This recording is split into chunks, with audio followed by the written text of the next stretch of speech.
been in these streets for a little bit, right? Been in these streets for a little while, and I'm telling you, it's been, the pool has had poop floating in it, and there's been some sewage. There's It's a little, cesspool. It's what I'm a saying? Like there's some cesspool, process, honey. something in there. I'm not really sure what that is. Like there's all kind of things in there. So, to answer your question, I have had encounters with men who have vibrated low. Either it's like I'm not available. What I noticed is that a lot of men are like nonchalant and not emotionally available, or there's certain things that they can't give. They're avoidant. They're insecure. It's just all the things, right? Before we move on, Tiara, I have a question for you that you mentioned. Okay. You Yeah. mentioned women dealing with low functioning men to get their bills paid, get rent paid, all this other stuff. So, do you think that low functioning men will attract low functioning women? Are women low Yeah. functioning for entertaining those type of men?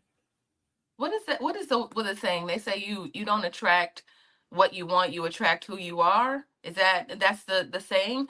I agree with that. I think, it's so funny because I think we attract everything. I think if we are light, then we attract a little bit of everything. It's kind of like what you entertain. What do you entertain? Right? I think that ultimately just tells it's the telltale sign of who you are and where you are, because you might attract high vibrating or high functioning women, but just not be in a place to catch them and fumble that bag. So, I've seen that a whole lot too. Listen, that was a word, okay? Because I felt like some men fumbled me because they weren't in the place to receive me, honey. So, Girl, Dr. me too. Alicia, Me too, girl. Me listen, too. okay, listen. Maybe we'll meet some high functioning men at A, B, and C this year since we're all going.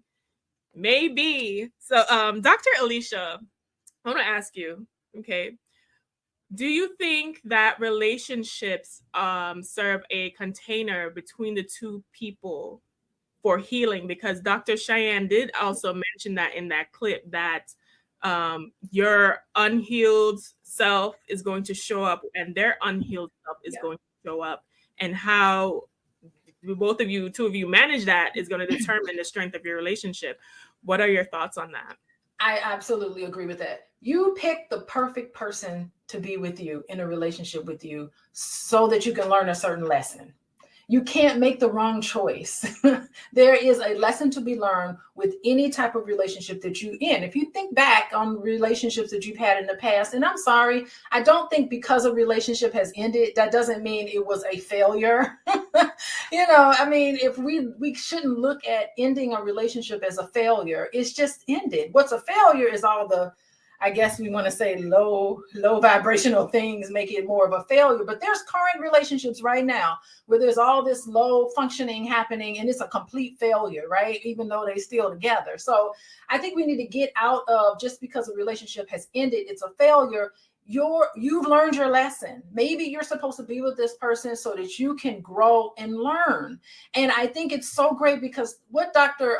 Bryant is saying, she's elevating the conversation. She's saying these high functioning individuals, they can regulate their emotions. They're interested in personal growth because not one time she said, listen, I'm not perfect and I'm okay with understanding other people's perfection. That's realistic because all of us have baggage that we bring into our relationship. You can't see it because mine is in the closet.